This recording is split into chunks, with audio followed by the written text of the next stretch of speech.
Hello everyone. आज अपन take up करने वाले हैं म्यूचुअल फंड, बट उसका numerical. Mutual fund one of the most important topic है अपने सिक्योरिटीज लॉ में, और इससे दिसंबर 23 में तो 10 मार्क का क्वेश्चन आ गया था। दोनों ही क्वेश्चन न्यूमेरिकल थे। म्यूचुअल फंड में काफ़ी सारी थ्योरी भी दी हुई है, बट वो लेसर इंपॉर्टेंट है, और numericals very very very important है, क्योंकि उससे एक क्वेश्चन तो एक्सपेक्टेड होता ही है हर एग्जाम में, दो भी पूछा जा सकता है। ठीक है, इसीलिए आज अपन म्यूचुअल फंड के न्यूमेरिकल्स पे फोकस करने वाले हैं। एक 2 minute understanding of what is a mutual fund. Mutual fund होता क्या है? तो म्यूचुअल फंड एक ऐसी इन्वेस्टमेंट व्हीकल है या एक ऐसा ट्रस्ट है जहां पर छोटे इन्वेस्टर्स अपना छोटा पैसा पुल करते हैं। इसका क्या मतलब है? छोटे छोटे लोग अपना छोटा छोटा पैसा पुल करते हैं ताकि एक बड़ा सारा फंड बन सके। फिर कुछ फंड मैनेजर्स उस पैसे को इन्वेस्ट करते हैं अलग अलग शेयर्स में, अलग सिक्योरिटीज में। It can be equity, it can be debt securities, it can be government securities. मतलब बेसिकली फंड मैनेजर्स छोटे इन्वेस्टर्स का पैसा क्या करते हैं? प्रोफेशनली मैनेज करते हैं, और फिर जो वो रिटर्न कमाते हैं शेयर से, इस सिक्योरिटी से, डेट सिक्योरिटीज, इक्विटी सिक्योरिटीज से, वो उन लोग अपने छोटे इन्वेस्टर्स को वापस करते हैं। It can be in the form of interest, it can be in the form of dividend, it can be in the form of capital gain. तो म्यूचुअल फंड क्या है? अगर मैं सिंपल लैंग्वेज में बोलूं, इट इज अ ट्रस्ट जहां पर कुछ इन्वेस्टर्स जो डायरेक्टली शेयर्स में पैसा नहीं लगाना चाहते। क्यों नहीं लगाना चाहते? हो सकता है उनके पास इतनी नॉलेज नहीं है, हो सकता है उनके पास इतना टाइम नहीं है, हो सकता है वो शेयर मार्केट की वॉलेटिलिटीज सही से समझ नहीं पा रहे हैं। तो ऐसे इन्वेस्टर्स जिनके पास ना टाइम है, ना उतने पैसे हैं, ना उनको इतनी समझ है शेयर मार्केट की, वो छोटे इन्वेस्टर्स अपना छोटा पैसा क्या करते हैं? पुल करते हैं ताकि एक बड़ा फंड बन सके, एक बड़ा फंड बन सके। अब इस फंड को मैनेज करते हैं फंड मैनेजर्स। इस फंड को मैनेज करते हैं फंड मैनेजर्स, और इन्वेस्ट करते हैं, ये पैसा इन्वेस्ट करते हैं in shares like equity, debt, government securities etcetera. अब ये जो इन्वेस्टमेंट है, इससे क्या होता है? इनको मिलता है इंटरेस्ट, इनको मिलता है डिविडेंड, इनको मिलता है गेन्स। वो सब फंड मैनेजर जाकर दे देता है ये छोटे इन्वेस्टर्स। ठीक है, ये है एक म्यूचुअल फंड का जिस्ट। आज अपन को क्या करना है? आज अपन को करना है म्यूचुअल फंड के न्यूमेरिकल्स। न्यूमेरिकल्स करते time there will be a lot of concept जो अपन कवर करने वाले हैं, जैसे कि नेट असेट वैल्यू क्या होती है, यानी एनएवी क्या होता है एक म्यूचुअल फंड का, एनएवी क्या सिग्निफाई करता है, एनएवी कैसे कैलकुलेट होता है। ठीक है, बहुत क्वेश्चंस आते हैं एनएवी पे। फिर कुछ एक्सपेंसेस होते हैं म्यूचुअल फंड से रिलेटेड, जैसे कि front end load, back end load, sales charge. तो वो सब क्या होता है? म्यूचुअल फंड का रिटर्न कैसे कैलकुलेट किया जा सकता है? म्यूचुअल फंड का एवरेज बाय प्राइस क्या होता है, गेन क्या होता है, ये सब अपन आज डिस्कस करेंगे। ठीक है। अच्छा, एक सिनेरियो क्रिएट करते हैं। एक इंसान है, ठीक है, वो क्या कर सकता है? शेयर्स खरीद सकता है। सपोज उसने क्या किया, उसने रिलायंस के शेयर्स खरीद लिए। अभी कुछ 28 या 2900 का प्राइस चल रहा है रिलायंस का। उसके पास कितने रुपए थे? उसके पास 28,000 रुपए थे। उसने क्या किया? रिलायंस का 10 शेयर खरीद लिया। या तो एक इंसान ऐसा कर सकता है कि वो डायरेक्टली शेयर परचेस कर ले, या इंसान म्यूचुअल फंड में इन्वेस्ट कर सकता है। म्यूचुअल फंड में इंसान कैसे इन्वेस्ट कर सकता है? Let's take an example of Parag mutual fund. Parag Parag एक म्यूचुअल फंड है, ठीक है। इसके बहुत सारे अलग अलग स्कीम है, flexi cap scheme, government security related scheme, liquid scheme, ऐसे बहुत सारे स्कीम है। पराग का सपोज एक स्कीम है, वहां मैं 28,000 रुपए लगाना चाहती हूँ। क्या करती हूँ? मैं 28,000 रुपए लगाना चाहती हूँ। तो अब मुझे अगर वो 28,000 रुपए लगाने हैं तो मैं वो किस रेट पे लगाऊंगी? मुझे कितने म्यूचुअल फंड यूनिट्स मिलेंगे? यहाँ पर क्या मिले थे? यहाँ मुझे मिले थे शेयर्स। यहाँ क्या मिलेंगे? मुझे मिलेंगे यूनिट्स। यहाँ पर प्राइस क्या थी? 2800 रुपए। 2800 रुपए में मुझे रिलायंस का एक शेयर मिला था। तो जब मैं म्यूचुअल फंड में इन्वेस्ट करती हूँ तो मुझे क्या मिलता है? मुझे मिलता है यूनिट्स। कितने रुपए में मिलेंगे? तो यहां आता है concept of N A V, net asset value. कितने, क्या भाव है? सपोज आज मैं जाती हूँ मार्केट और मैं बोलती हूँ कि ये एप्पल का क्या भाव है, तो मुझे कोई बोलेगा कि एप्पल 200 रुपए किलो है। 200 रुपए किलो। वैसे यहाँ पर मुझे क्या बोलता है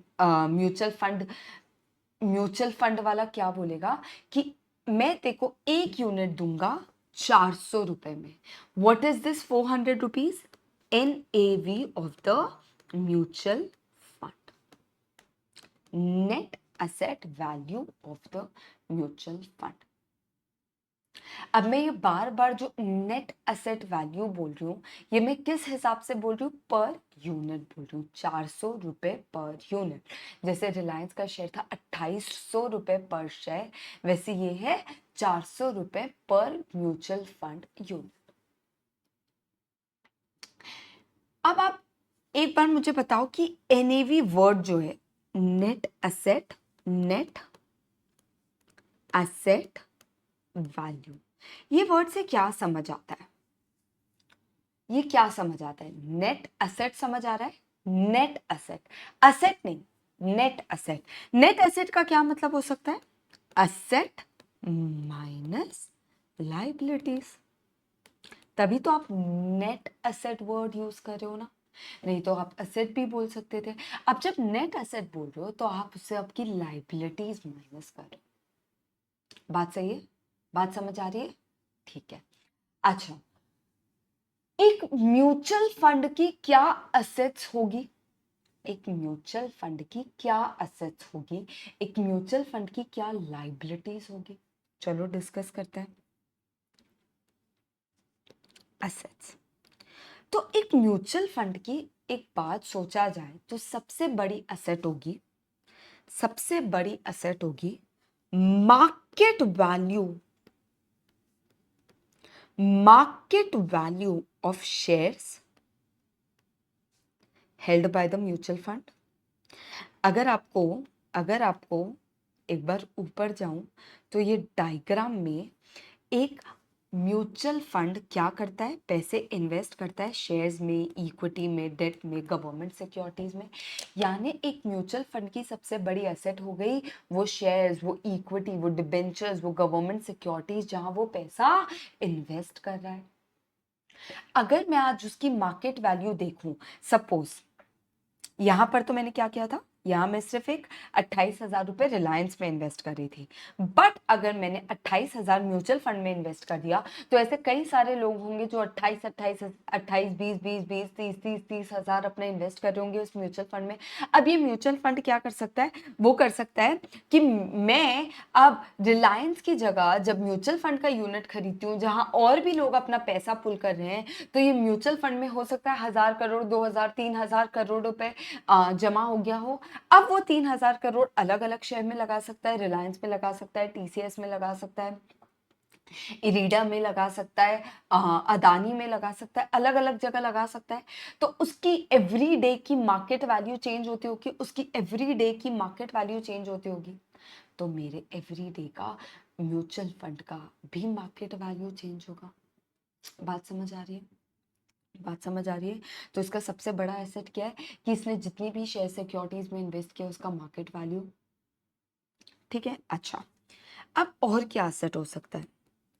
अदर एसेट्स हो सकते हैं, लाइक ये म्यूचुअल फंड भी तो कहीं बैठकर वर्क कर रहा होगा, इसकी कोई असेट होगी, इसके पास लैपटॉप्स होंगे, इसके पास बिल्डिंग होगा, इसके पास फर्नीचर फिक्सचर होगा, इसके पास कुछ रिसीवेबल्स होंगे। रिसीवेबल्स क्या हो सकता है भाई?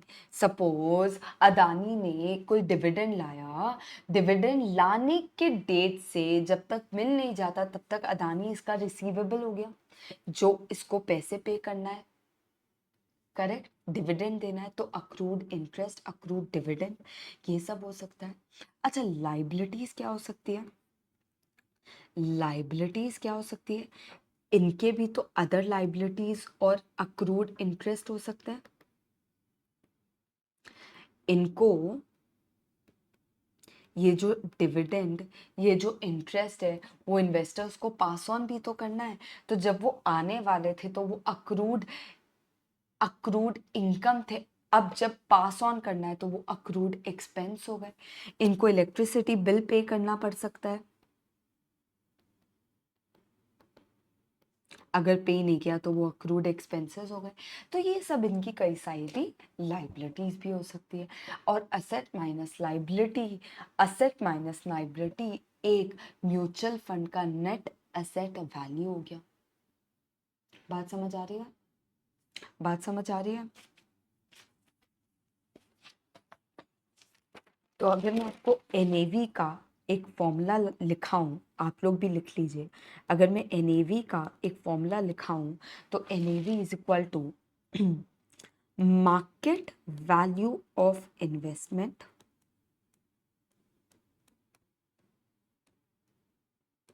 दोस्तों आज अपने कैलकुलेटर रेडी रखना। Market value of investment plus accrued interest जो उसको मिलने वाला होगा, plus receivables, other asset if any,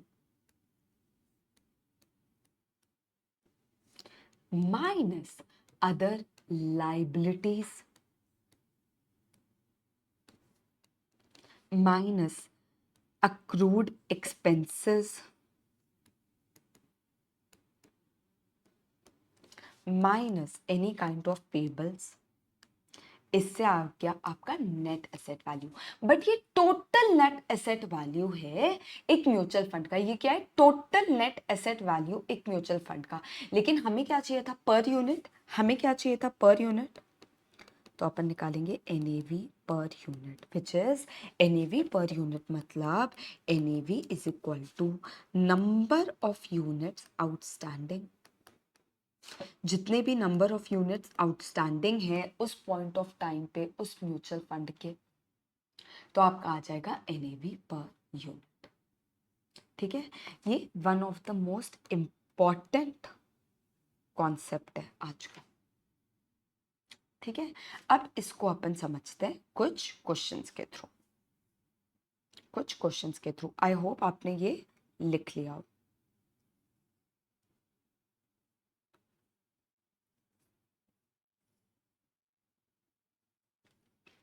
December 23 new syllabus का पहला क्वेश्चन ले रही हूँ। Consider a mutual fund that manages a portfolio of securities worth 240 million. यानी इसके मार्केट वैल्यू ऑफ इन्वेस्टमेंट क्या है? इसका मार्केट वैल्यू ऑफ इन्वेस्टमेंट क्या है? 240 मिलियन, है ना भाई? इसका पोर्टफोलियो वैल्यू है 240 million. Suppose the fund owes 8 million to its investment advisers, यानी इसका अक्रूड एक्सपेंसेस कितना हो गया? 8 मिलियन, और 2 million of wages rent and another expenses, यानी ये 8 मिलियन प्लस 2 मिलियन 10 मिलियन ये इसके अक्रूड एक्सपेंसेस इसके पेबल्स हैं। 8 मिलियन प्लस 2 मिलियन यानी 10 मिलियन क्या है इसका? अक्रूड एक्सपेंसेस या पेबल्स। ठीक है, इसके नंबर ऑफ यूनिट्स आउटस्टैंडिंग है 5 मिलियन। कितने मिलियन भाई? 5 million number of units outstanding है। तो पहले बात तो बोलता है what is NAV. What is NAV? तो आप बताओगे कि भाई NAV is the net asset value of the mutual fund. It denotes या it signifies the performance of the mutual fund. एक म्यूचुअल फंड कैसा परफॉर्म कर रहा है वो उसका नेट एसेट वैल्यू बताता है। जैसे एक कंपनी का नेटवर्थ उसका परफॉर्म एक कंपनी का परफॉर्मेंस उसका नेटवर्थ बताता है, वैसे एक म्यूचुअल फंड का परफॉर्मेंस उसका नेट एसेट वैल्यू बताता है। अब मैंने बोला था सपोज अदानी का शेयर एवरी डे चेंज होता है, इसलिए एक म्यूचुअल फंड का एनएवी भी एवरी डे चेंज होता है। ऐसे हमने कई सारे पॉइंट लिखे हैं फॉर एनएवी, वो आप लोग यहाँ लिख सकते हो। एनएवी कैसे कैलकुलेट होता है तो वो मैंने आपको ऑलरेडी लिखा दिया है कि भाई एनएवी ऐसे कैलकुलेट होता है। ठीक है, अब एक्चुअल एनएवी कैलकुलेट करना है। एक्चुअल एनएवी कैलकुलेट करना है। What would be the net asset value of the fund?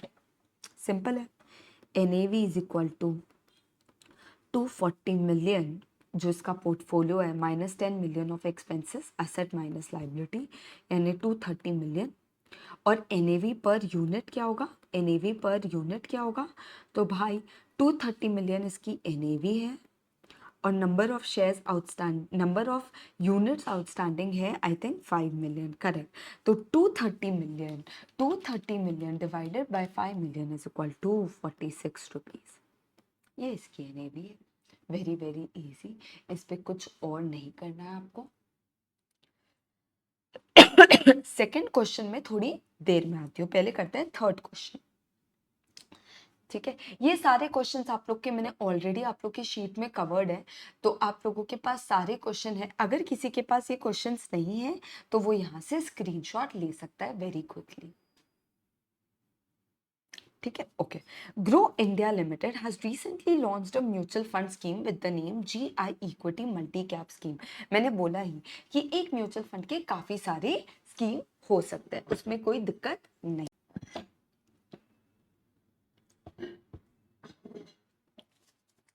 Size of the scheme है 200 लाख रुपए, यानी स्कीम कितना बड़ा है? 200 लाख का। ठीक है, face value of the unit है 20 रुपए। Face value of the unit, face value, NAV नहीं बोल रहा है, फेस वैल्यू बोल रहा है, इनिशियल प्राइस बोल रहा है। Number of the outstanding unit 20 lakh रुपए, 20 लाख यूनिट्स आउटस्टैंडिंग है। ये और ये इममटेरियल है। ये साइज ऑफ द स्कीम और face value of the unit ये इममटेरियल है। हमें किससे किससे लेना देना है? हमें लेना देना है एनएवी से और कितने यूनिट्स आउटस्टैंडिंग है उससे। 20 लाख रुपए 20 लाख यूनिट्स आउटस्टैंडिंग है। Market value of the funds investment receivable is 360, sorry, receivable is the next point, ये काट दीजिए, sorry, correct. Market value of the investment कितना है? 360 लाख। अक्रूड इनकम है 2 लाख, रिसीवेबल्स है 2 लाख, लाइबिलिटीज और अक्रूड एक्सपेंसेस है 1 और 1 लाख। तो एनएवी तो बहुत सिंपली कैलकुलेट हो जाएगा यहाँ से। 360 lakh plus 2 lakh plus 2 lakh minus the liabilities, that's it. यानी 362 लाख आप लोगों का एनएवी आ गया, total NAV. NAV per unit कितना होगा भाई? एनएवी पर यूनिट होगा 362 lakh divided by 20 lakh. 362 lakh divided by 20 lakh यानी 18.1 rupees is the NAV per unit. I hope it's clear. बहुत इजी क्वेश्चंस आते हैं इस पे। 360 lakh market value of investment है, 2 लाख रिसीवेबल है, 2 लाख अक्रूड इनकम है और 1 लाख इसका अक्रूड एक्सपेंसेस या लाइबिलिटीज है। ऐसे में आ गया आपका एनएवी 362 लाख, उसको डिवाइड कर देंगे 20 लाख यानी नंबर ऑफ यूनिट आउटस्टैंडिंग से, नंबर ऑफ यूनिट आउटस्टैंडिंग से, तो अपना एनएवी पर यूनिट आ गया 18.1। इसका जो नेक्स्ट क्वेश्चन है ये जून 22 में आया था बाय द वे, 5 मार्क आप देख रहे हो कि कितने इजी स्कोरिंग 5 मार्क्स है। इसका जो नेक्स्ट क्वेश्चन है वो एग्जैक्टली इसका हाफ में वैल्यूज दिए, एग्जैक्टली हाफ में वैल्यूज दिए, ये मैं नहीं करा रही हूँ। ओके, अब नेक्स्ट जो क्वेश्चन है वो थोड़े डिफरेंट टाइप का क्वेश्चन है। ये तो सिंपल एनएवी हो गया। नेक्स्ट जो क्वेश्चन है वो थोड़ा डिफरेंट तरीके का क्वेश्चन है, डिफरेंट तरीके का क्वेश्चन है। चलो ये भी देख लेते हैं कि ये कैसा क्वेश्चन है। ये टेकअप करता है। ये आपके स्टडी मटेरियल का क्वेश्चन है। ABC mutual fund has the following assets in scheme XYZ। यहाँ पर आपको मार्केट वैल्यू ऑफ इन्वेस्टमेंट नहीं दी है, यहाँ बताया है कि क्या क्या इन्वेस्टमेंट है। एक म्यूचुअल फंड ने N लिमिटेड में इन्वेस्ट किया है, D लिमिटेड में इन्वेस्ट किया है, S लिमिटेड में इन्वेस्ट किया है, C लिमिटेड में इन्वेस्ट किया है। पुराने दो क्वेश्चन में क्या हुआ था, आपको मार्केट वैल्यू ऑफ इन्वेस्टमेंट सीधा दी गई हुई थी, यहाँ आपको market value of investment calculate करना है। कैसे कैलकुलेट होगा यार, कितने नंबर ऑफ शेयर्स आपने इन्वेस्ट किए हैं, एक कंपनी पे कितने नंबर ऑफ शेयर्स आपने इन्वेस्ट किए और उसकी मार्केट वैल्यू या शेयर प्राइस क्या है, that's it. Suppose N limited में 25,000 शेयर्स इन्वेस्टेड हैं एट ₹20। डी लिमिटेड में 35,000 शेयर्स इन्वेस्टेड है एट ₹300। बस इससे क्या आएगा, इससे अपनी मार्केट वैल्यू ऑफ इन्वेस्टमेंट आ जाएगी। बाकी का क्वेश्चन सेम है, मार्केट वैल्यू ऑफ इन्वेस्टमेंट कैसे होगा, 25,000 इंटू ₹20, 35,000 इंटू 300 रुपये, 29,000 इंटू ₹380 भाई, और 40,000 इंटू 500 रुपये। बस 25,000 इंटू 20, 5 लाख रुपए, 35,000 इंटू 300,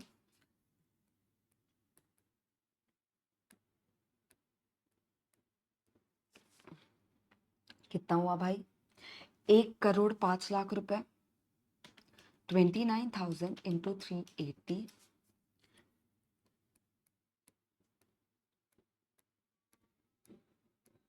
1,10,20,000 रुपए और 2 करोड़ रुपए। टोटल कितना आ गया, टोटल आ गया अपना 4,20,20,000 रुपए। ये आ गया आपका फर्स्ट वाला part, market value of investment. ये बात समझ आई क्या। अब यहाँ क्या क्या बोला है next, the total number of units are 10 lakh, NAV per unit के लिए करना है। The scheme XYZ has accrued expenses 2,50,000 and other liabilities 2 lakh. अच्छा, ये भी बोल रहा है कि आपने मार्केट वैल्यू ऑफ इन्वेस्टमेंट तो निकाल दिया, असेट तो निकाल दिया, लेकिन लाइबिलिटीज भी है। तो मैं क्या करूंगी, लाइबिलिटीज माइनस कर दूंगी। कितनी है भाई यो लाइबिलिटी, टोटल लाइबिलिटी है 4,50,000 की। तो NAV कितना आ गया, 41,57,000, सॉरी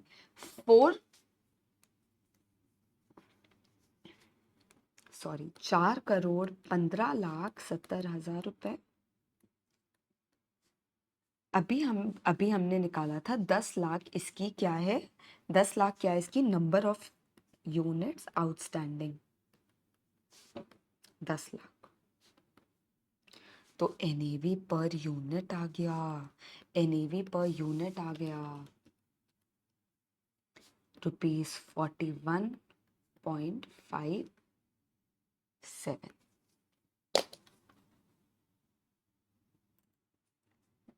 तो NAV में हमने दो टाइप के क्वेश्चन देख लिए, एक तो नॉर्मल NAV का क्वेश्चन जहां पर आपको मार्केट वैल्यू ऑफ इन्वेस्टमेंट दिया है, लाइबिलिटीज दिया है, अदर एसेट्स दिया है, रिसीवेबल्स दिया है, तो वहां से तो आप डायरेक्टली NAV निकालेंगे और NAV पर यूनिट निकाल लेंगे। और दूसरे टाइप का क्वेश्चन जहां पर आपको ऐसे नंबर ऑफ शेयर, स्टॉक्स और उनकी करंट मार्केट प्राइस दी जाएगी, वहां से आप पहले मार्केट वैल्यू ऑफ इन्वेस्टमेंट निकालोगे, पहले आप मार्केट, सेम यहाँ पर भी है, पहले आप मार्केट वैल्यू ऑफ इन्वेस्टमेंट निकालोगे, अगर क्वेश्चन में कोई और एक्सपेंस दिया है या लाइबिलिटीज दी है तो उसको माइनस करोगे और फिर आप NAV कैलकुलेट कर लेंगे।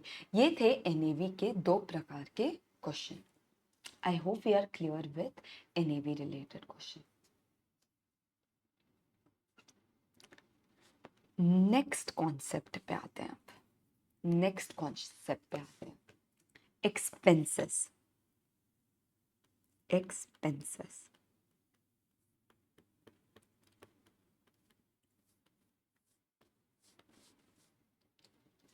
हम दो मेजर प्रकार के एक्सपेंसेस पढ़ने वाले हैं. Front end load, back end load.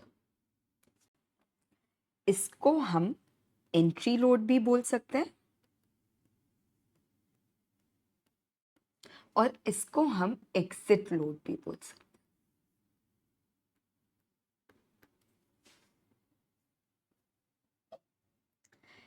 Entry load, exit load, नाम से समझ आ रहा होगा. एंट्री मतलब जब म्यूचुअल फंड की यूनिट खरीदी जाती तभी आप म्यूचुअल फंड में एंटर करते हो. एंट्री मतलब जब म्यूचुअल फंड यूनिट परचेस किया जाता है. और एग्जिट लोड कब लगता होगा? जब आप म्यूचुअल फंड से बाहर निकल रहे हो, यानी आप म्यूचुअल फंड यूनिट सेल कर रहे हो. सही है ना जी? सही है. हम एक म्यूचुअल फंड की एनएवी कैलकुलेट कर चुके हैं. एनएवी मतलब कि उस दिन उस म्यूचुअल फंड यूनिट का क्या रेट है, क्या नेट एसेट वैल्यू है ना. बट वो उस म्यूचुअल फंड का नेट एसेट वैल्यू है, विदाउट एक्सपेंसेस है. अब एक शेयर खरीदने जाते हो आप, तो 100 रुपए का शेयर आप उस पर 5% का ब्रोकरेज देते हो, 0.5% का ब्रोकरेज देते हो, 1% का ब्रोकरेज देते हो. वो शेयर प्राइस पे लगता है ओवर एंड अबव. तो जब आप एंट्री कर रहे हो, जब आप एंट्री कर रहे हो किसी म्यूचुअल फंड में, तो सपोज एक म्यूचुअल फंड की यूनिट की एनएवी है 100 रुपए. तो जो आप पैसे पे करोगे, जो आपका परचेस प्राइस रहेगा, परचेस प्राइस, वो क्या होगा? थोड़ा ज्यादा होगा. और ये जो दोनों का डिफरेंस है 10 रुपए, ये क्या है? Entry load. एंट्री लोड यानी एंट्री में दिया हुआ एक्सपेंस 10 रुपए. वैसे ही जब आप एग्जिट करते हो तो भले आपकी एनएवी है 100 रुपए, बट आपको मिलते हैं 90 रुपए. बट आपको रिडीम होते हैं 90 रुपए. इन दोनों का डिफरेंस क्या है? 10 रुपए. ये है एग्जिट लोड.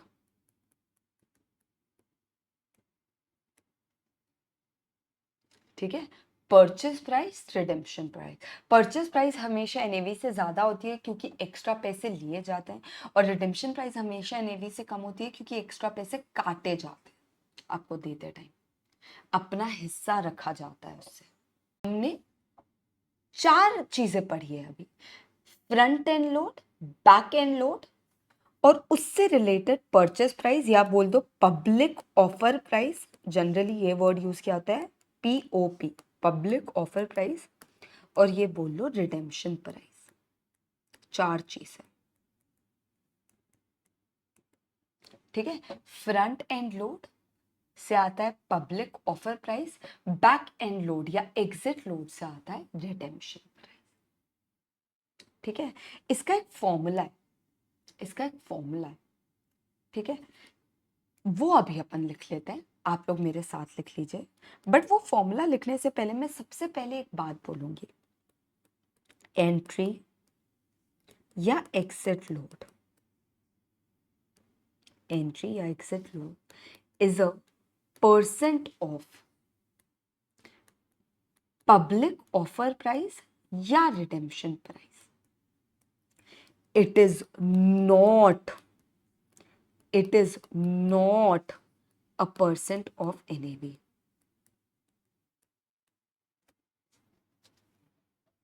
सपोज मैंने 110 रुपए लिया, उस 110 से मैं एंट्री लोड काटूंगी. करेक्ट. तो जाके एनएवी आएगा. मैं वो एनएवी पे ऐड नहीं कर रही हूं, मैं उस 110 से काट रही, यानी entry exit load is calculated as a percent of public offer price या redemption price. It is not calculated, it is not a percent of NAV. ये बहुत इंपॉर्टेंट है आपके फॉर्मूला के लिए. ये NAV का परसेंट नहीं है. इसका क्या मतलब है? तो आपको सबसे इंपॉर्टेंट है ये दो फॉर्मूला याद रखना. Public offer price is equal to NAV 1 minus entry load percent. 1 minus entry load percent. Minus. अच्छा, माइनस क्यों होता है? आप एक बार सोचिए, एक बार सोचिए. पब्लिक ऑफर प्राइस अगर 100 रुपए है, पब्लिक ऑफर प्राइस अगर 100 रुपए है, और मैंने बोला entry load is a percent of POP, ठीक है. सपोज एंट्री लोड 1% है, तो NAV कितना होगा? 99 रुपीज. NAV कितना होगा? 99 रुपीज. आप ये 100 रुपए से 1% माइनस करोगे तो आएगा 99 रुपीज. क्योंकि आपको POP से कुछ माइनस करना है. POP is higher than NAV, इसलिए यहां होता है माइनस. और रिडेम्पशन अमाउंट में, रिडेम्पशन प्राइस में होता है प्लस, क्योंकि आपको रिडेम्पशन प्राइस में बैकलोड एंट्री ऐड करना पड़ेगा to get to NAV. Add करना पड़ेगा to get to NAV. Back load add करना पड़ेगा टू गेट टू NAV. क्यों? क्योंकि इस केस में होता है NAV ज्यादा, रिडेम्पशन प्राइस कम, और यहां होता है NAV कम, POP ज्यादा. I hope I am clear. ठीक है, अभी क्वेश्चन सॉल्व करेंगे, बेटर समझ आ जाएगा. आई होप आपने ये लिख लिया है. नहीं लिखा है तो स्क्रीनशॉट ले लो.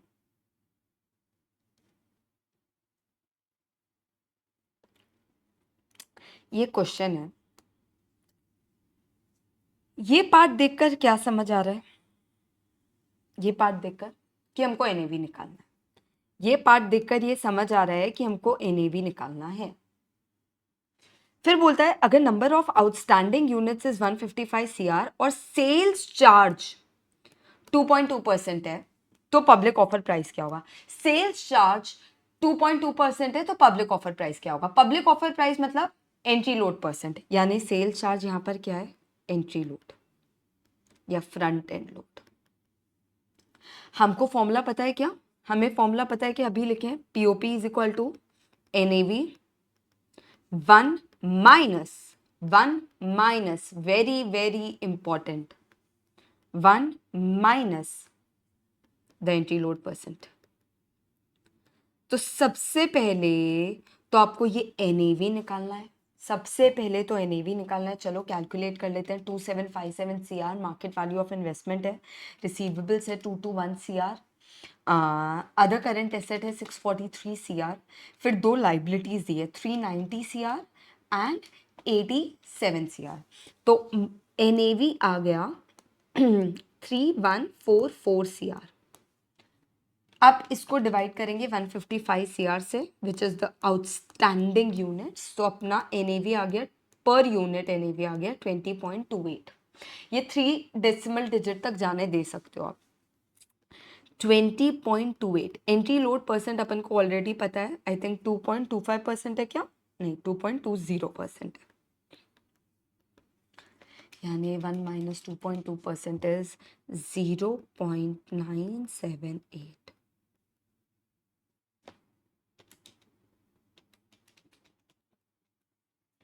यानी 20.74 आ गया आपका पर POP. एक और चेक हमेशा कर लेना.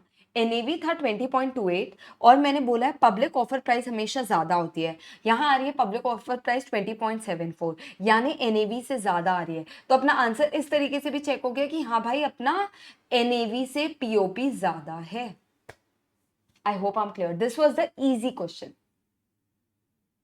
Simple easy question. अब एक दूसरा तरीके का क्वेश्चन आता है, ये सारे क्वेश्चन सेम है, 1 2 3 5 6 ये रिपीटेड था, ये काट दिया है मैंने। ये सारे ना सेम टाइप के क्वेश्चन है, सेम टाइप के। देखो 5 चीजें डिस्कस है हर क्वेश्चन में। पहला है एनएवी, एंट्री लोड, बैकलोड, पीओपी या रिडेम्पशन प्राइस। हर क्वेश्चन में क्या हो रहा है, 5 में से आपको 3 चीजें दी होगी, 2 आपको निकालनी है। 5 में से 3 चीजें दी होगी, कोई भी 3 चीजें दी होगी, और आपको बाकी 2 चीजें निकालनी। ये पांचों क्वेश्चन ऐसे देखते हैं। चलो ये क्वेश्चन देखें। यहां पर यहाँ क्या दिया है, एनएवी दिया है, रिडेम्पशन प्राइस भी दिया है, पीओपी भी दिया है। आपसे पूछा है back and and front end load. तो ये तो बहुत इजी है, ये तो बहुत इजी है ना। पहले मैं दोनों फॉर्मूला लिख लूँ क्या, POP is equal to NAV 1 minus entry load percent and redemption price is equal to NAV 1 plus back load percent, 1 plus back load percent. POP दिया है 14.75, एनएवी दिया है 14, इससे आ जाएगा entry load percent. Redemption price दिया है 13.5, इससे आ जाएगा बैक लोड परसेंट। कैसे आएगा देखें, 1 माइनस एंट्री लोड परसेंट अगर मैं इस साइड ले जाऊं और ये इस साइड ले जाऊं, यानी 14 डिवाइडेड बाय 14.75। एक काम करता है ना, ये क्वेश्चन साइड में बनाते हैं।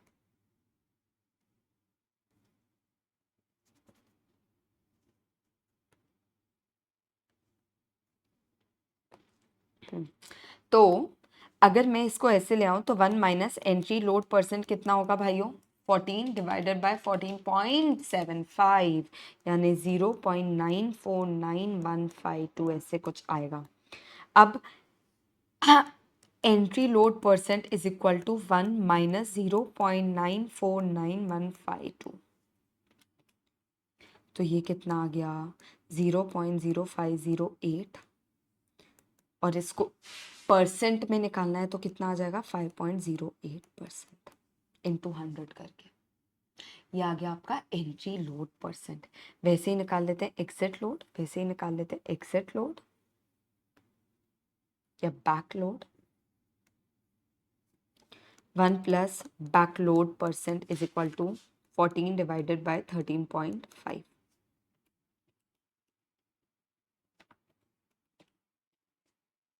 1.03।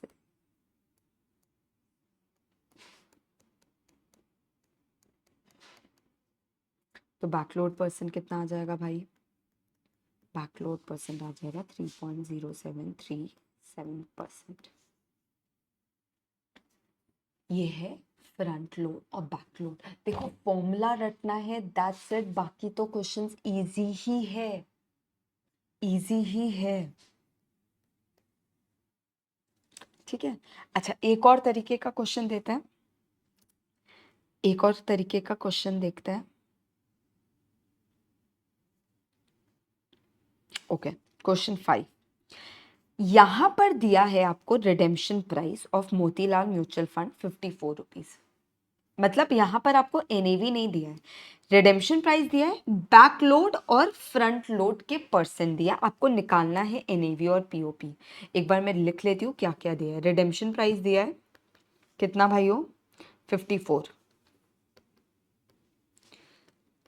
फ्रंट एंड लोड दिया है 2%, बैक एंड लोड दिया है 3%। तो अब एक चीज सोचो कि आपके पास आरपी है, एफईएल है, बीएल है, सबसे पहले आप क्या निकाल पाओगे, रिडेम्पशन प्राइस और बैक एंड लोड से आप एनएवी निकाल लोगे, आप एनएवी निकाल लोगे। 1 plus back end load percent is equal to redemption price. ये फॉर्मूला अपने को पता है, अपने को यहाँ फॉर्मूला में दो चीज़ें दी है, 54 रुपीज़। यानी दो फॉर्मूले हैं अपने पास। पहले अपन ये चेक करेंगे किस फॉर्मूले की ज़्यादा चीज़ें दी है, किस फॉर्मूले की ज़्यादा चीज़ें दी है। क्या हम पीओपी निकाल पाते डायरेक्टली? नहीं निकाल पाते। क्यों? क्योंकि उसके लिए पहले हमें एनएवी निकालना पड़ेगा। हम नहीं निकाल पाते क्योंकि उसके लिए हमें पहले एनएवी निकालना पड़ेगा। बैकलोड परसेंट कितना दिया है भाई? 1 प्लस 3%। ठीक है, 54 रुपीज़ 1 प्लस 3% is equal to NAV. NAV is equal to 54 into 103%, यानी एनएवी आ गया 55.62। ये बात अपन को पता है, redemption price is lower than NAV. ठीक है, अब अपन निकाल सकते हैं easily purchase offer price 55.62 1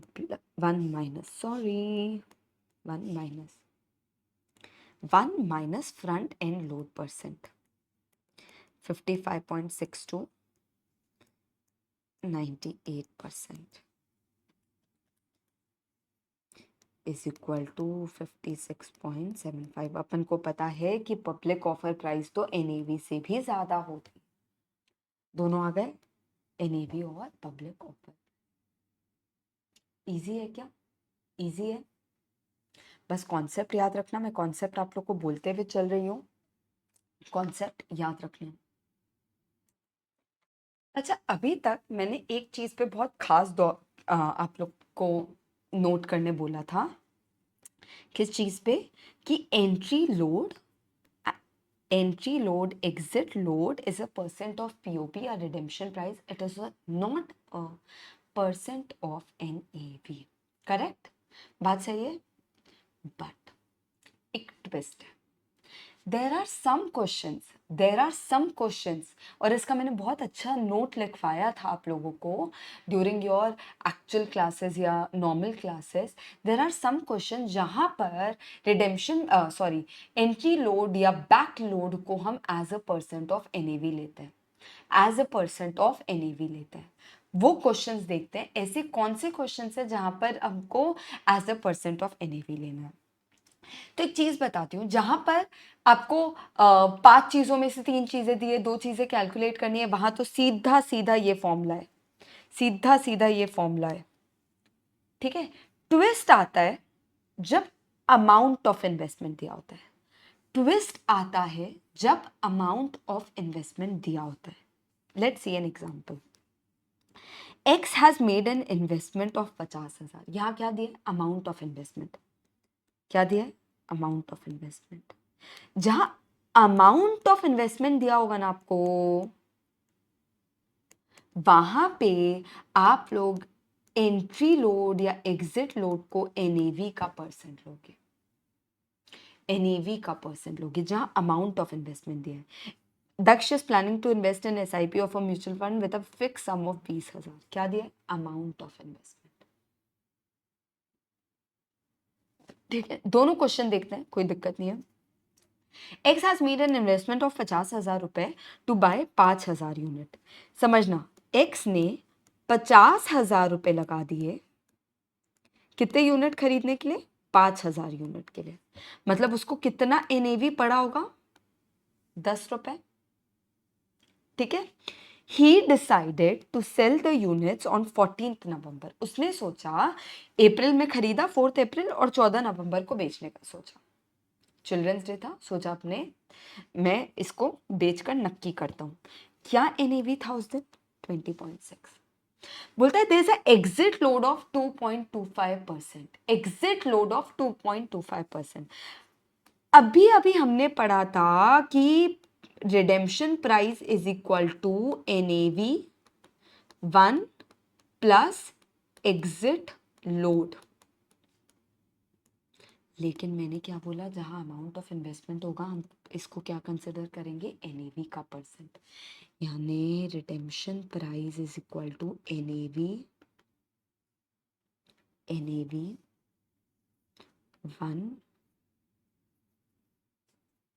1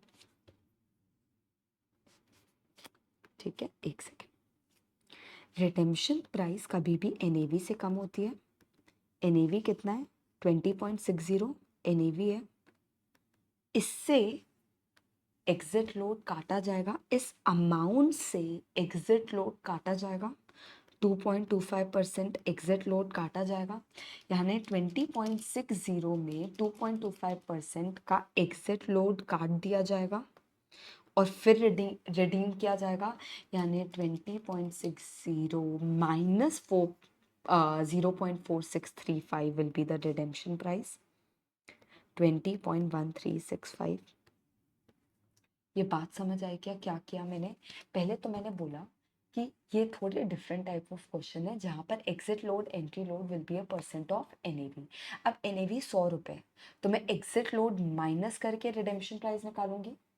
NAV 100 रुपये, तो मैं एग्जिट लोड माइनस करके रिडेम्पशन प्राइस निकालूंगी। वही किया है मैंने।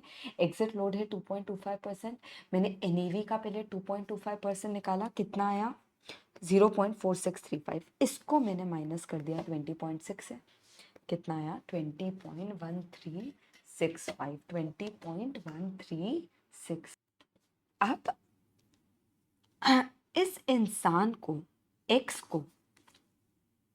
ने 5,000 यूनिट कितने में बेचा? 20.1365 में बेचा। आप सोचोगे, अगर सपोज एक्स है, उसके पास 5,000 यूनिट है, उस दिन की एनएवी है 20.60, तो उसको कितना मिलता? वैसे 1,03,000 मिलता है एट एनएवी, लेकिन उसको कुछ खर्चा भी उठाना पड़ा। वो खर्चा है 2317.5, यानी क्या?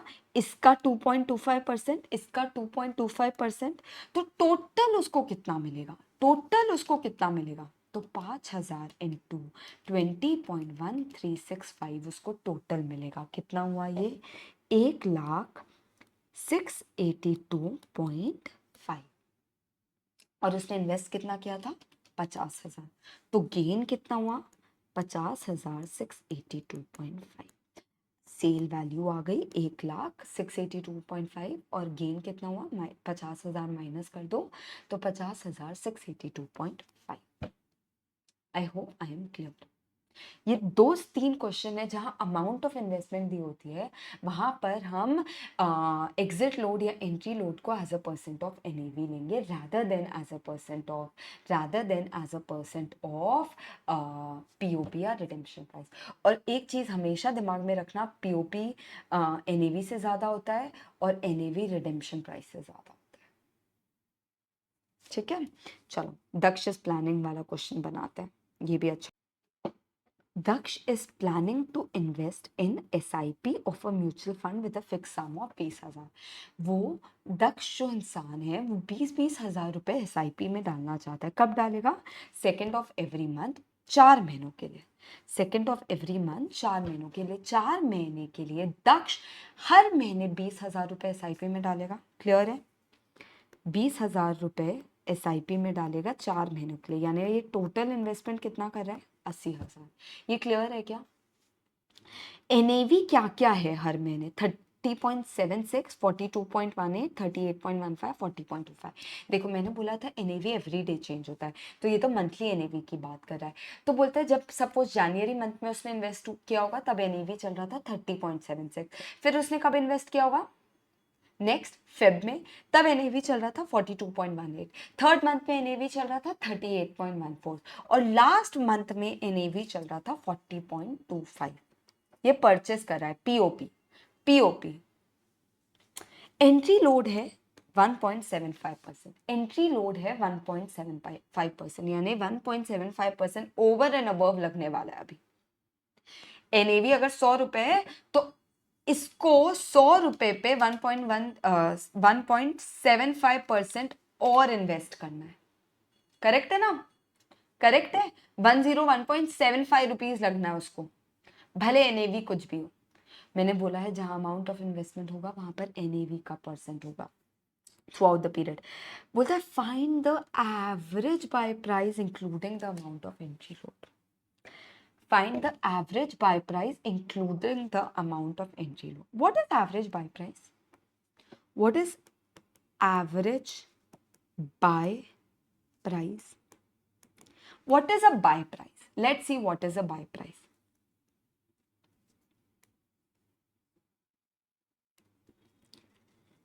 Buy price would be NAV plus entry load percent, और ये एंट्री लोड परसेंट भी NAV का ही होगा. Entry load percent into NAV. So NAV is equal to 1 plus entry load percent. ये जनरल बाय प्राइस होगा इस सिचुएशन में. बट आपसे पूछा average buy price. Average buy price क्यों पूछा? क्योंकि 4 महीने का एवरेज बाय प्राइस निकालना है. 4 महीने का एवरेज बाय प्राइस निकालना है. एवरेज बाय प्राइस कैसे निकालोगे? Total amount of investment. कितना टोटल अमाउंट ऑफ इन्वेस्टमेंट है? 80,000. 20,000 into 4 divided by number of total units. Total number of units correct है. हर मंथ उसको जितनी यूनिट्स मिली होगी, हर मंथ उसने 20,000 निकाला, तो हर मंथ उसको कुछ सर्टेन नंबर ऑफ यूनिट्स मिली होगी, तो divide by total number of units से क्या आ जाएगा? Average buy price. बस यही निकालना है. देखते हैं कैसे. Let's make a table. Let's make a table.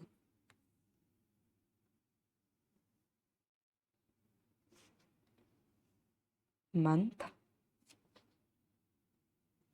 NAV, entry load percent, total amount of public offer price, amount invested, number of units. ठीक है. Month, NAV, entry load percent, public offer price, amount कितना invest होना है वो तो 20,000 होना है हर month, ये अपन को पता है.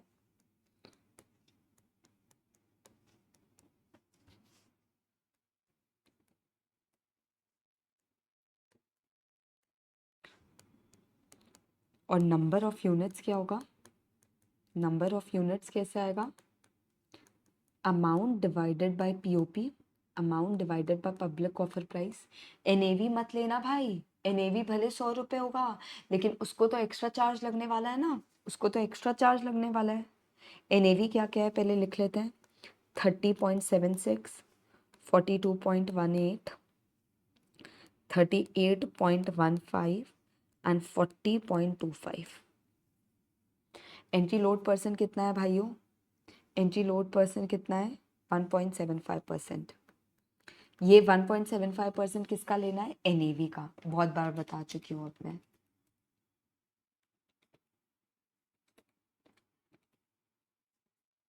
$0.5383 एंड टोटल कितना होगा? 31.2983. अच्छा मुझे बताओ, 20,000 रुपये इन्वेस्ट किया मैंने, पब्लिक ऑफर प्राइस था 31.2983, तो कितने यूनिट्स मिलेंगे? यूनिट्स मिलेंगे 639.012. देखो, number of units can be in decimal. अगर आप लोगों ने कभी म्यूचुअल फंड में इन्वेस्ट किया है तो आप लोगों ने देखा होगा कि नंबर ऑफ यूनिट्स. फिर नेक्स्ट है 42.18, उसमें अगेन 1.75%, तो टोटल कितना आ गया? 42.918. कितना अमाउंट इन्वेस्ट करेंगे? अगेन 20,000 रुपये, तो यूनिट कितना आ गया? 466.003. नेक्स्ट है 38.15 इंटू 1.75%, 0.6676. आई होप आप लोग भी मेरे साथ ये क्वेश्चन बना रहे हो. मैं आप लोगों के लिए ही ये क्वेश्चन बना रही हूँ. 515.2298, 40.25 into 1.75%,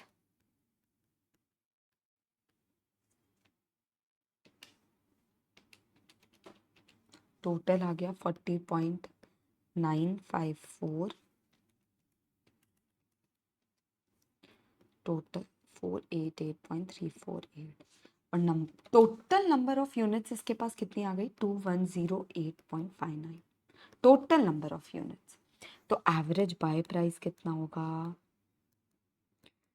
80,000 रुपये डिवाइडेड बाय 2108.59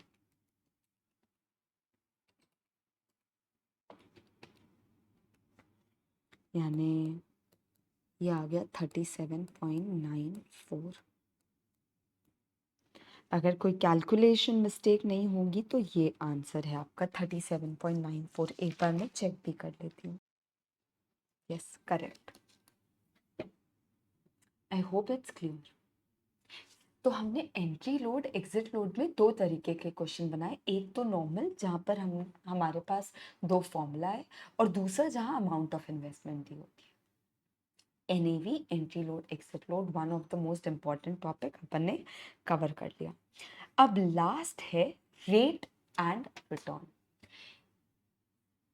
इजी वर्ड से समझ आ रहा होगा। रेट ऑफ रिटर्न मतलब जितना भी पैसा हमने म्यूचुअल फंड यूनिट से कमाया, जितना भी पैसा हमने म्यूचुअल फंड यूनिट से कमाया, मैंने बोला था आप इंटरेस्ट कमा सकते हो, आप डिविडेंड कमा सकते हो, आपको कैपिटल गेन्स होते हैं जब आप म्यूचुअल फंड सेल करते हो, तो ये सब आप म्यूचुअल फंड से कमा सकते हो। सपोज मेरा इन्वेस्टमेंट है 100 रुपये,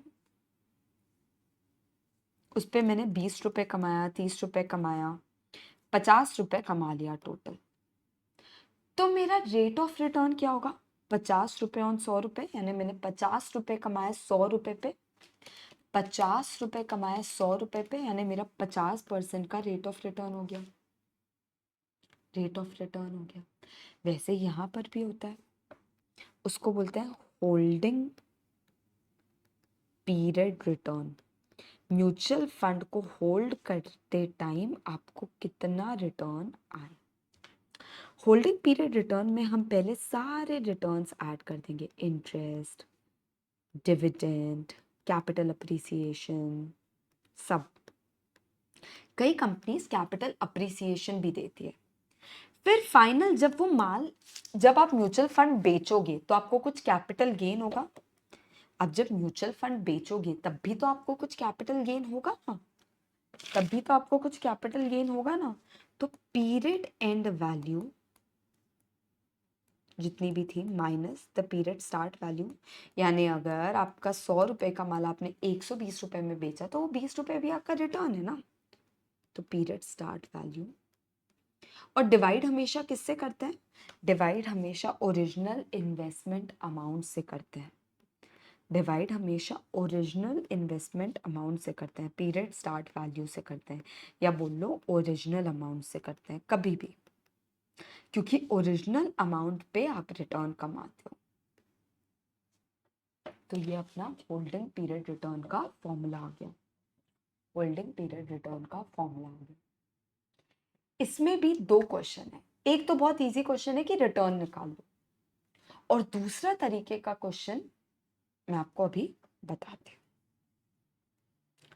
पहले देखते हैं अपन सिंपल क्वेश्चन नंबर 1। सिंपल है, एकदम सिंपल। देखते हैं क्या बोलता है। कंप्यूट एनएवी कंप्यूट करने बोल रहा है और रेट ऑफ रिटर्न कंप्यूट करने बोल रहा है। ठीक है, एक ऐसे इंसान का जिसने एक यूनिट 17.6 रुपीज में खरीदा था। एक इंसान सपोज एक साल पहले एक यूनिट 17.6 रुपीज में खरीदा, फिर उसको उस एक साल में 2 रुपए का डिविडेंड की कमाई हुई। Face value of the unit दिया है, ये यूजलेस इंफॉर्मेशन है, यूजलेस फेस वैल्यू। उसको क्या हुआ 2 रुपए की कमाई हुई। तो पहले तो आपको बोल रहा है आप क्लोजिंग एनएवी निकालो। एक साल पहले की एनएवी तो ठीक है, आप आज की तो एनएवी निकालो। तो वो एनएवी के लिए क्या क्या डिटेल्स दिया है आपको, दिया है market value of funds 4200। Size of the scheme important है क्या, no no no no no, very very useless, not required. फिर बोलता है अक्रूड इनकम 100 रुपए, 100 या 100 crore, receivable 100 crore, accrued expenses 275 crore minus, liabilities 150 crore minus, कितना हो गया भाई?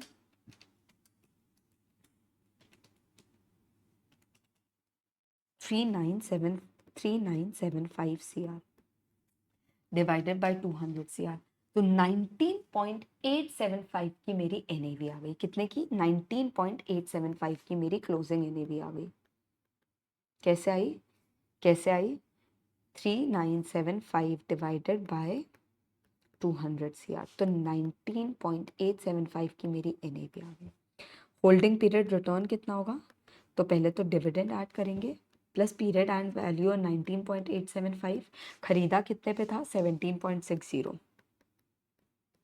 डिवाइडेड बाय 17.60 जितने पे खरीदा था।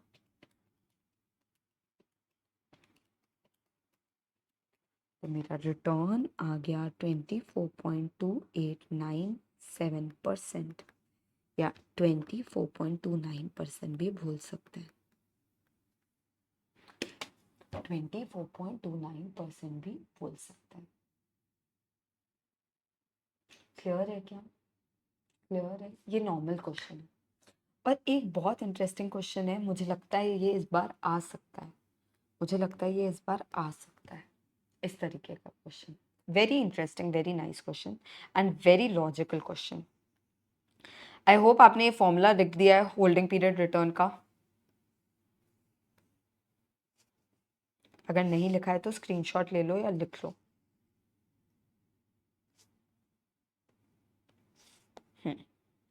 चलो, एक म्यूचुअल फंड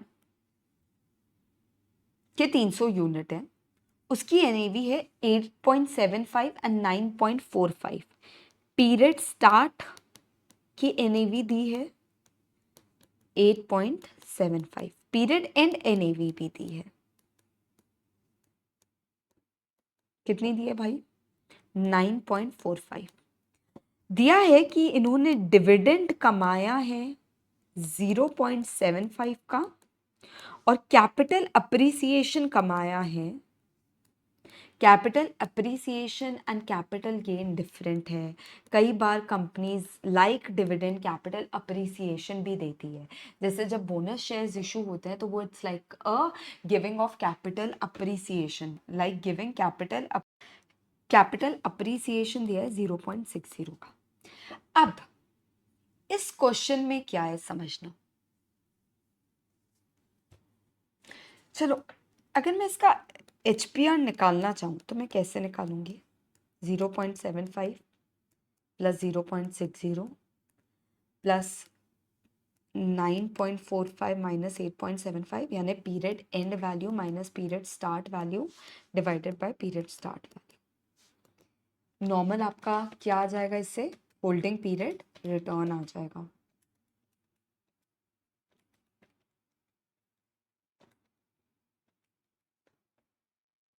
आ गया क्या? ये नॉर्मल बात है।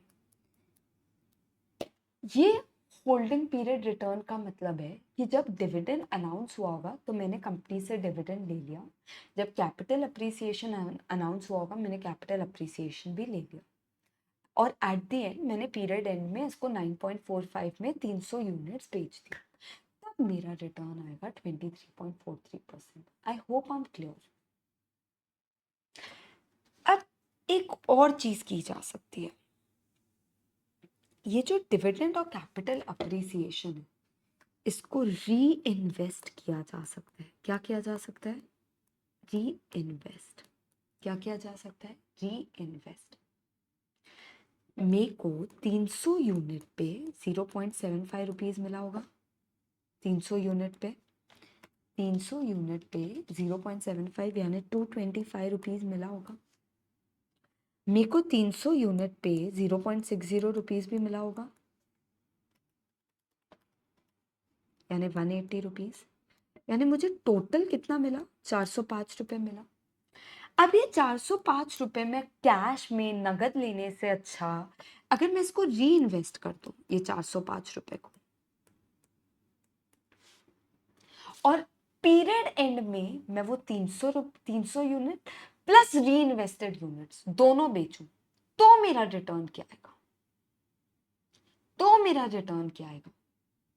मेरे पास 405 रुपए बोलता है सपोज ये डिस्ट्रीब्यूशन री इन्वेस्ट कर दिया गया है at an average NAV of 8.65। जब मैंने री इन्वेस्ट करने का सोचा होगा तब एवरेज एनएवी चल रहा था 8.65, यानी मेरे को 405 रुपए 8.65 के हिसाब से कितने यूनिट्स मिलेंगे? 46.82 यूनिट्स मिल जाएंगे।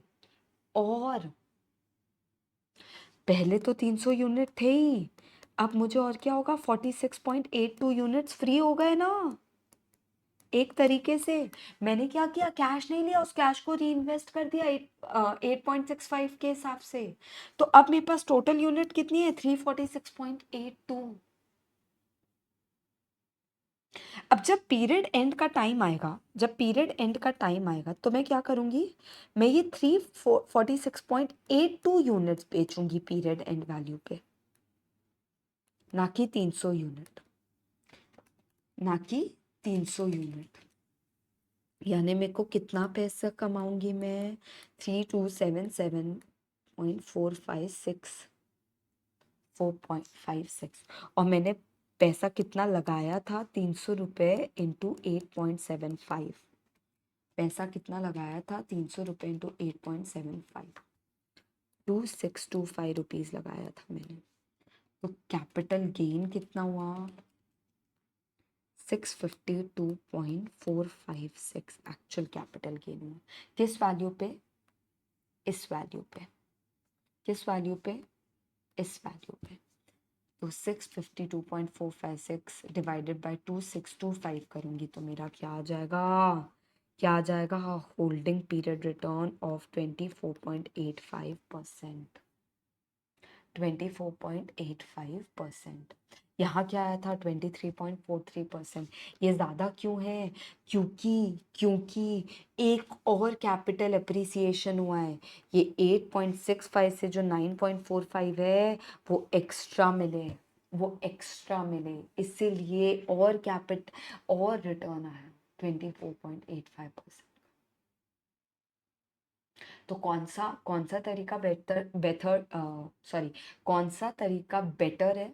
री इन्वेस्ट करना या पेमेंट ले लेना कैश में? तो अपन लिखेंगे reinvestment is better because return is better. ये है म्यूचुअल फंड के सारे न्यूमेरिकल क्वेश्चन। एक लास्ट कॉन्सेप्ट पढ़ाऊंगी, कट ऑफ टाइम। मार्केट कब बंद होता है? 3:30 बजे। मार्केट कब बंद होता है? 3:30 बजे।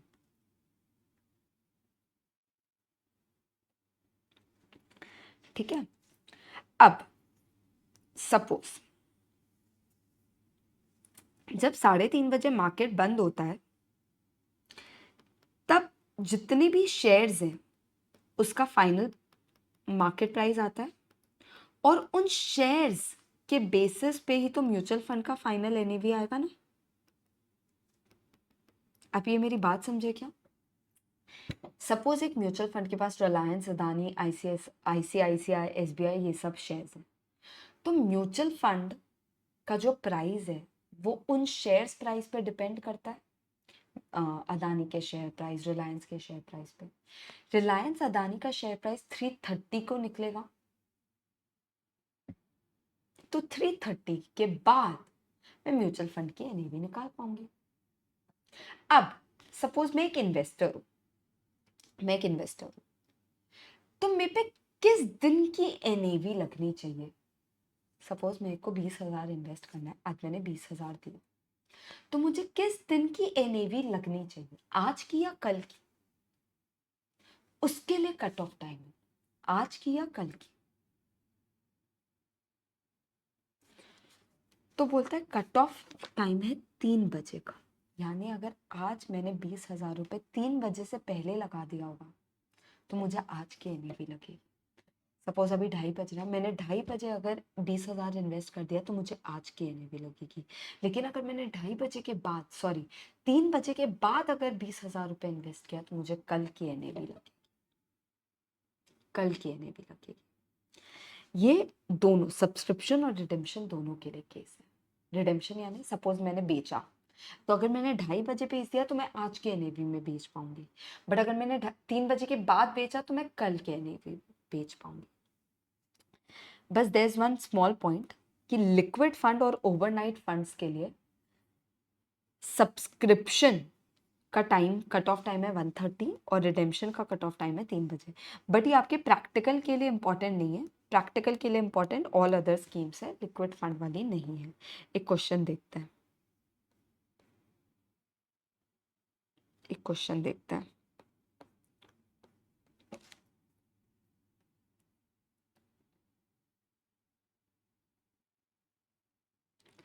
S S is holding 2000 units of equity oriented scheme of a mutual fund and 1000 units of a debt scheme of a mutual fund।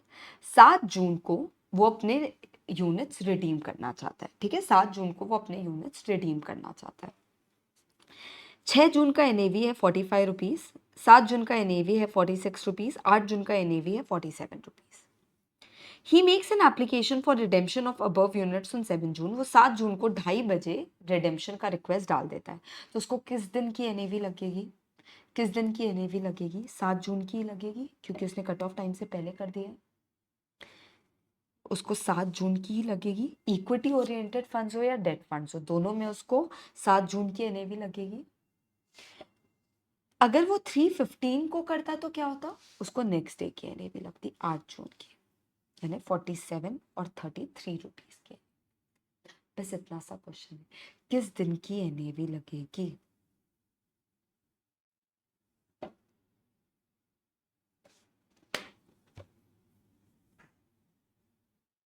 अगर 3 बजे से पहले कर दिया तो सेम डे एनएवी, 3 बजे के बाद रिडेम्पशन या सब्सक्रिप्शन किया तो नेक्स्ट डे। ये अपने सारे म्यूचुअल फंड के क्वेश्चन हो गए। एनएवी रिलेटेड क्वेश्चंस किया, entry load, exit load, redemption price, public offer price, ये इसके क्वेश्चंस किए। अमाउंट ऑफ इन्वेस्टमेंट के बेसिस पे एंट्री लोड, एग्जिट लोड के क्वेश्चंस किए। होल्डिंग पीरियड रिटर्न के क्वेश्चन किए, और एक कॉन्सेप्ट पढ़ा कट ऑफ टाइम। कि आपके सारे न्यूमेरिकल्स हैं, हमने पास्ट ईयर सारे क्वेश्चंस कवर कर लिए हैं almost. I hope this was helpful. Thank you.